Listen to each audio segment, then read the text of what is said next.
Hello everybody, my name is James, hope you're doing well and welcome back to another video. And today we're going to be talking about some new Oscar Piastri radio comments following an incident in the Austrian Grand Prix, as well as an update on Yuki Tsunoda's future. If you enjoy the video, make sure to leave a like and subscribe for more Formula 1 content. Also make sure to follow me on X at James's Pit Lane, I'll leave a link in the description, but let's jump straight into the video. So let's start with Piastri, who wasn't too happy with Alpine following incidents during the Austrian Grand Prix. Now, as we know, Piastri and teammate Lando Norris were caught up in a tense fight for the win during the race. And at one point, while Piastri tried to chase down his teammate, Piastri had a scary moment when Alpine driver Franco Colapinto accidentally forced him onto the grass while Piastri was lapping him. And then a bit later on, Colapinto's teammate Pierre Gasly wasn't too accommodating at turn 1 as Piastri tried to lap him as well, which prompted Piastri to say on the radio, "Alpine still managed to find a way to mess me up all these years later." Now, the context behind Piastri's comments comes from when he was the team's junior driver.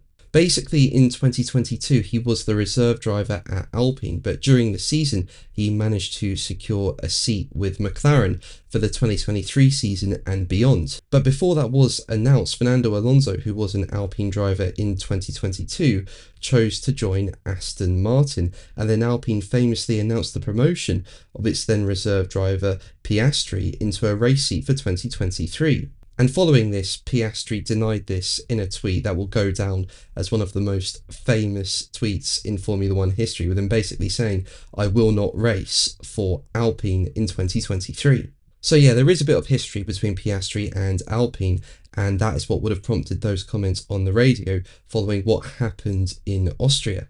Now, I'd say Colapinto's incident was the more scary one because this could have taken Piastri out of the Grand Prix given he was forced onto the grass.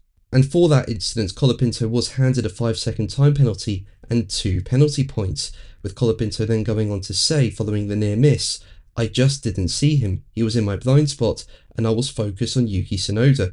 And Colapinto was fighting for position with Tsunoda at the time of the incident with Piastri. But let's move on to Red Bull with an update being issued on Yuki Tsunoda's future. Now, as we know, things haven't gone well for Tsunoda since he was promoted into the Red Bull at the Japanese Grand Prix, and in his 9 Grand Prix for Red Bull, Tsunoda has scored just 7 points, while he's also been eliminated in Q1 in 3 of the last 5 Grand Prix. Now, as we know, several drivers have struggled in the second Red Bull seat compared to Max Verstappen.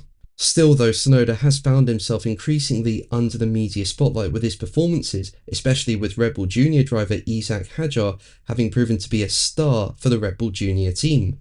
And on top of that, Liam Lawson, who was demoted from the Red Bull team after just 2 Grand Prix this season, has started to find some form in the Red Bull Junior team too, with him delivering his best ever F1 result in Austria, 6th place, while Tsunoda was down in 16th. So yeah, there have been questions over will Tsunoda keep his seat, and recently Racing News 365 reported that Tsunoda has emerged as a possible candidate to become one of Cadillac's 2 F1 drivers in 2026. And with the American team currently evaluating candidates for its driver lineup, apparently Tsunoda has been added to the list of possibilities. So it looks like there could potentially be an option at Cadillac for Tsunoda if Red Bull were to drop him. But Red Bull advisor Helmut Marko has ruled out a driver change and stood by Red Bull's decision to drop Lawson 2 races into the season and promote Tsunoda. Basically, Marko told Sky DE, as quoted by Racing News 365, a driver change doesn't make sense, before insisting dropping Lawson was correct, with Marko going on to say, absolutely, because Lawson was completely exhausted. He needed a few races to recover. Now he's defended a 6th place brilliantly against Fernando Alonso with a 1-stopper. I think he would not have stayed on his feet next to Max either. So it looks like Tsunoda's seat is safe for now. The question is, will he still be there in 2026, or will Red Bull decide to promote another driver? I personally think they still will keep Tsunoda. You know, it's new regulations going into 2026, maybe keeping the same driver lineup, having 2 drivers with lots of experience in Formula 1 could be beneficial. But we'll see what happens. But that's going to be the video from me today. Thank you ever so much for watching. Make sure to like and subscribe for more videos, and until the next one, take care. Bye.